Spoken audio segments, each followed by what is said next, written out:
En dehors de ma surface est le premier podcast où l'on discute foot, voyage, rencontres et expériences de vie avec des acteurs du football. Pendant tout l'été, et pour marquer le début de ma collaboration avec Podio, je vous propose des versions best-of de 4 épisodes marquants. Et qui de mieux que Giroud, l'entraîneur emblématique de l'AJ Auxerre, pour lancer cette série d'été.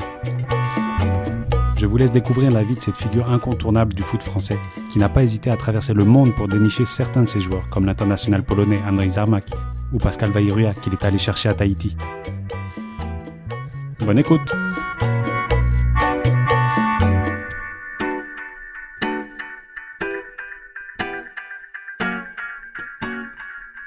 Bonjour Giroud, comment allez-vous? Très bien, très bien. Ouais, merci de m'accueillir ici à Auxerre. Donc c'est un grand honneur d'être ici avec vous aujourd'hui. On va un peu voyager par rapport à vous, votre relation avec la GIA et votre relation avec l'international. Beaucoup de voyages liés aux Coupes du Monde, non, qui ont toujours été importants pour vous. Oui, alors j'ai décidé à partir d'un certain temps d'aller voir les Coupes du Monde. Évidemment, ça coûtait de l'argent. Moi, je ne gagnais pas beaucoup d'argent. Je lançais un cabinet d'assurance à partir de zéro. J'avais 600 francs par mois du club. Et encore, de temps en temps, je mettais l'essence dans ma voiture pour faire les déplacements ou bien chercher des joueurs. Donc, je n'avais pratiquement pas d'argent. Mais je ne fumais pas. Et je mettais l'argent d'un paquet de cigarettes chaque semaine dans une boîte. Et à la fin de l'année, j'avais assez pour... à la fin des 4 années, j'avais assez pour aller... Ou des 2, quand l'Euro a commencé. Et la première Coupe du Monde, si je ne me trompe pas... C'est en Angleterre. En Angleterre, 66. Alors, l'Angleterre, bien sûr, j'étais à Londres parce que l'équipe de France y était. Alors, j'ai vu jouer l'équipe d'Angleterre tout le temps. Et puis, arrivé aux demi-finales, il y avait une demi-finale qui était à Everton, à Manchester. Donc, je suis monté par le train de nuit parce qu'il était moins cher. J'ai assisté à Urs, Allemagne, un match avec Beckenbauer et compagnie, un match d'une violence extrême. Les joueurs allemands avaient des protège-tibias devant et derrière les mollets. C'est bon. C'était un minimum de guerre froide. Ouais. Voilà.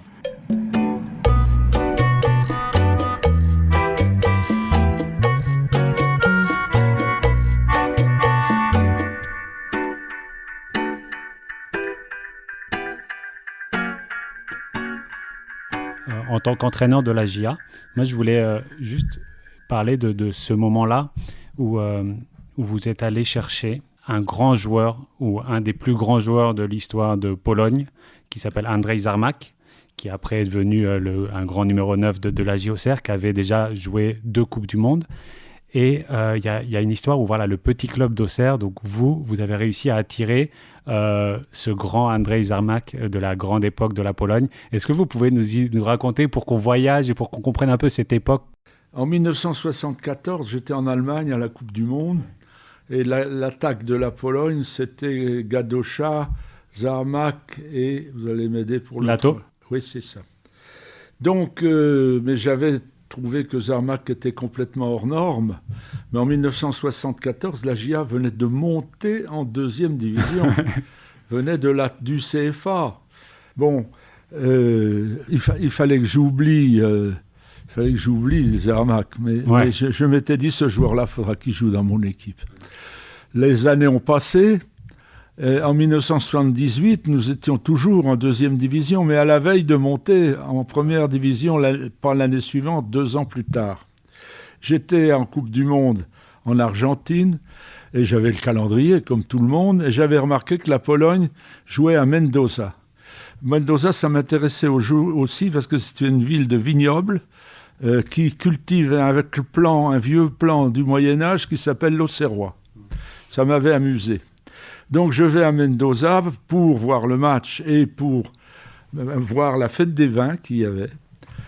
Et on me dit, mais où ils sont, l'équipe d'Argentine, dans quel hôtel? Ils sont dans un hôtel dans la montagne, puisqu'on est au bord de la cordillère des Andes. Et c'est impossible d'y aller, c'est l'armée, c'est pas la police, c'est l'armée qui garde le col qu'il fallait franchir. Moi, je réfléchis un peu, je dis, des Polonais, ça boit de la bière. S'il y a un hôtel là-haut avec des Polonais, il y a des gens qui montent des camions de bière. Donc, indiquez-moi qui livre la bière aux Polonais, enfin dans l'hôtel. Donc après 2-3 interrogatoires de gens, de commerçants dans la ville de Mendoza, ils me disent, ben voilà, c'est la maison, elle est là, c'est eux, ils vont monter avec un camion, ils doivent monter tous les 2 jours, de la nourriture, de la boisson et tout ça. Donc j'étais dans cette boutique, je trouvais des gens qui parlaient un peu anglais et un peu français, et j'ai dit, quand part le prochain camion? On m'a dit, cet après-midi. Alors je suis allé et j'ai mis une veste de camionneur, une casquette, je suis monté à côté du chauffeur et on est parti. Pour parler avec les Polonais qui ne parlent pas français, je savais une chose, c'est que la Silésie avait été allemande pendant la guerre. Un territoire allemand, donc école allemande et tout. Et effectivement, il y avait une partie des joueurs de Silésie qui parlaient allemand ou qui comprenaient l'allemand. Donc j'ai demandé à un dirigeant qui parlait allemand, j'ai appelé Zarmak, j'ai amené des petits cadeaux, et j'ai pu discuter avec lui, et je lui ai dit franchement, voilà, moi j'ai décidé en 1974 que vous joueriez un jour chez moi. C'est pas possible maintenant, on est en 2e division. Mais on va monter, on est monté 2 ans après. Je vous garantis, j'ai une bonne équipe, on va monter. J'ai remarqué aussi que vous aurez 30 ans, et ça correspondra à l'âge auquel vous avez le droit de sortir, puisque dans les pays de l'Est, c'était 28 ou 30 ans selon les pays. En Pologne, c'était 30 ans. Bon, pendant ces 2 ans, donc il a oui ni non, bien sûr. C'est qui ce Mendoza? Voilà, c'est ce jeune homme, quand même, un Français. C'est bon. Bien, alors j'ai quitté, et puis j'ai continué de le suivre. Je m'étais accordé avec l'ambassade de Pologne en France. Quelques bouteilles de Chablis ont fait l'affaire, souvent. Ça suffit, un signe d'amitié. Et donc j'allais en Pologne assez librement, on me faisait le visa tout de suite. C'était pas du tout la mode, hein. Et j'allais voir des matchs. Et je voyais bien sûr Zarmak, mais je voyais aussi des voitures. Anderlecht, Milan, Real Madrid, etc. Alors, quand il jouait contre Gadocha, je comprenais que c'était pour l'un des deux, mais quand il jouait quand il y avait Zarmak, c'était Zarmak. Bien sûr. Parce qu'il faut pas oublier justement que la Pologne, ils avaient été 3e de la Coupe du Monde 74, voilà, 78. Ils avaient une grosse cote, et donc il y avait constamment des joueurs qui étaient demandés. C'est ça. Bon, je continuais d'avoir la foi. Ouais. Mais je me faisais du souci. Je disais, moi, par rapport à ces gens-là, on ne va jamais pouvoir soutenir le prix dans un...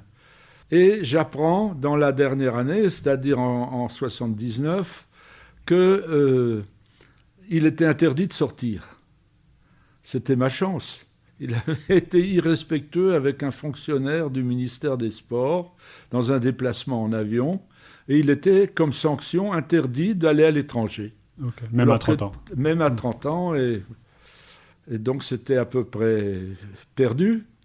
Mais nous avions le ministre des Sports, M. Soisson, à Auxerre, et je lui dis, est-ce que vous connaissez le ministre des Sports polonais?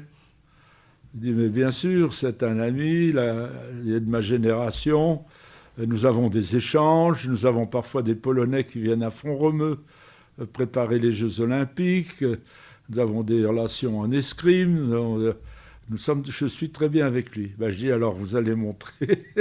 et vous allez lui demander de lâcher Zarmak. La réponse vient, aidez-moi à me faire élire au CIO, au Comité international olympique, c'est les élections. J'ai dit à Soisson, vous avez compris, donc la France votera pour le candidat polonais, et la France doit... demander à ses camarades africains, par exemple, à tous les du monde entier. Ça fait beaucoup de pays, hein, c'est des petits pays, ça en fait beaucoup. C'est une voix par pays. Et donc, qui fut dit fut fait. Le ministre polonais dit que s'il était élu, il aiderait. Donc, il a aidé, il a signé. Et donc, on a été voir Zarmak, et c'est une autre histoire, mais... on s'est mis d'accord avec lui d'autant plus facilement qu'il ne pouvait aller qu'à Auxerre. Ah ouais, ok, c'était dans l'accord, c'était ça. Dans ce sens-là, il ne sortait pas.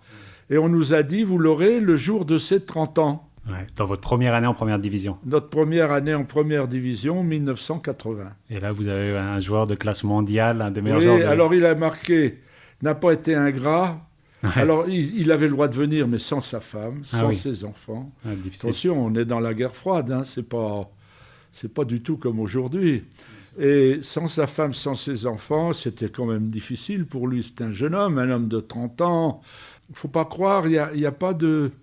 Dans ce temps-là, il n'y avait pas de corruption. Le ministère était d'un sérieux monacal. Et s'il y avait eu de la corruption, on aurait été battu forcément par des pays extrêmement riches et habitués à ce sport-là. Hein. Mais nous, on n'avait jamais mangé de ce pain-là. On n'a pas eu besoin d'en manger. Et c'était un échange de bons procédés. Il a mis 97 buts en 4 ans. Mais ça s'est très bien déroulé. C'est une aventure entre gens sérieux, honnêtes, amicaux. Nous continuons d'avoir avec Zarmak qui vit à moitié en Angoulême, à moitié en Pologne, des relations excellentes.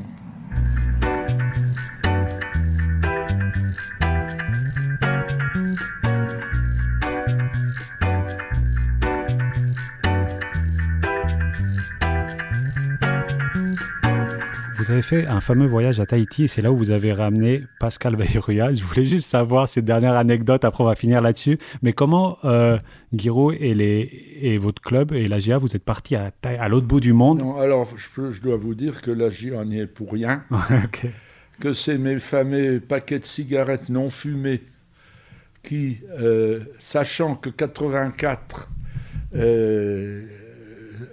ça c'est en Europe, hein, c'était...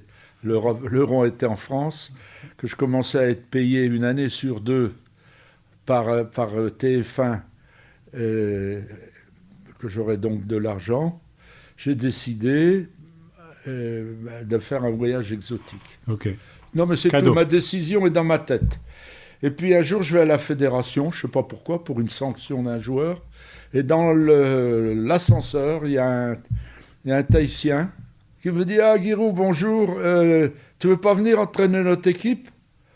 Je dis « Non, je suis à Auxerre.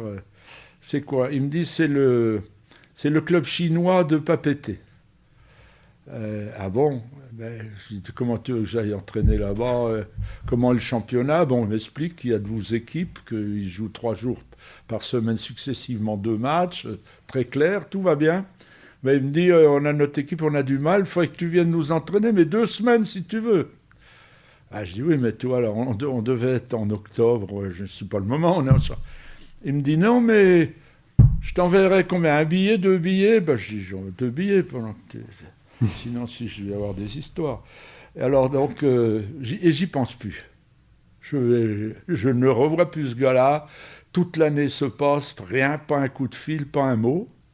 Et puis, au moins, le championnat était fini.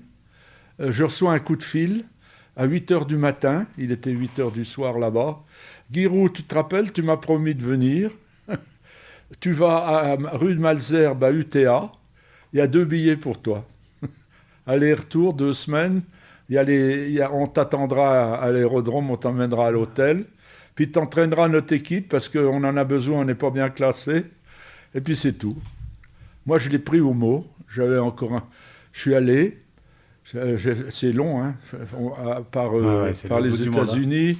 Et donc, je suis parti. Et je suis arrivé au petit jour à 6h là-bas.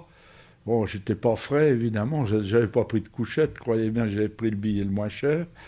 Et j'étais épuisé. Mais enfin, j'étais jeune. Je suis descendu. Là, j'ai pas eu le temps de regarder que j'étais couvert de fleurs. J'avais des colliers au-dessus du nez, de fleurs qui sentaient très bon. Et il y avait les dirigeants chinois. Bon, ils m'ont emmené à l'hôtel, un très très bon hôtel, pas un 5 étoiles, mais un 4 étoiles, quoi, disons, très sympa, avec des fleurs partout. Je trouvais ça merveilleux, moi. À 12 mètres de l'eau, j'ai pris mon premier bain tout de suite pour me réveiller. Heureusement que je n'étais pas été me coucher. Ils m'ont dit, mettez tennis, on va faire le premier entraînement. Ah ouais, okay. Et les gars, ils étaient prêts. Alors là, je me suis secoué, j'ai fait une séance, mais une vraie, hein, qui s'en rappelle aussi. 2 jours après, ils jouaient. Puis voilà. Et donc le premier jour, je vois, et je me promène, il y avait 100 personnes dans le stade. Et je dis, qui c'est le meilleur joueur de Lille? Qui c'est le meilleur joueur de Lille? Je n'avais pas compris. Comment ça s'écrit? V-A-H-I-R-U-A. Ah bon, Pascal, c'est Pascal. Ah bon, où est-ce qu'il joue? Il joue à Montoya. C'est où? Qui joue quand? Il joue aujourd'hui? Non, il joue après-demain. Ah bon, on verra Mataya. Et donc le premier, deuxième jour, troisième jour, il y a mes Chinois qui jouaient, pas contre lui, mais l'autre match. Et je regarde le match, et alors, Mataya, c'était un village de 500 personnes, mais il y avait une équipe de foot. Pas mal, ça ressemblait à du foot. Mais quand même, ils étaient archi-dominés, et tout d'un coup, le bal sort à gauche, 50 mètres de course, un caviar devant les buts. Je dis, comment il s'appelle celui-là? Je dis, ça va, je le connais. C'est tout. 3 ballons encore.